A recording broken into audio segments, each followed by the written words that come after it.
નમસ્કાર, CB24 news સાથે હું રેશમા આપનું સ્વાગત કરું છું.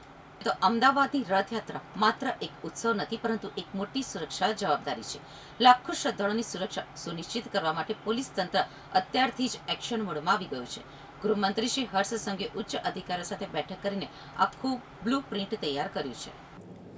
અમદાવાદમાં આગામી રથયાત્રાને ધ્યાનમાં રાખીને સુરક્ષા વ્યવસ્થા અત્યંત ચુસ્ત બનાવવામાં આવી રહી છે.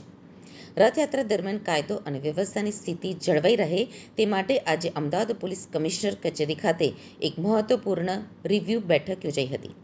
રાજ્યના ગૃહમંત્રી હર્ષભાઈ સંઘવીની અધ્યક્ષતામાં મળેલી આ બેઠકમાં રથયાત્રાના રૂટ અને સુરક્ષાના તમામ પાસાઓ પર સઘન ચર્ચા કરવામાં આવી હતી. આ બેઠકમાં રાજ્યના પોલીસ વડા સહિત શહેરના ઉચ્ચ પોલીસ અધિકારીઓ અને સંબંધિત વિભાગના અધિકારીઓ વિશેષ રૂપે હાજર રહ્યા હતા.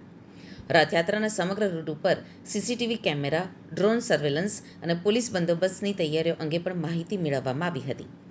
ગૃહમંત્રી હર્ષ સંઘવીએ અધિકારીઓને સૂચના આપી હતી કે રથયાત્રા દરમિયાન કોઈપણ પ્રકારની અનિચ્છનીય ઘટના ન ઘટે તે માટે પોલીસ તંત્ર સતર્ક રહે અને સંવેદનશીલ વિસ્તારોમાં વિશેષ દેખરેખ રાખવામાં આવે.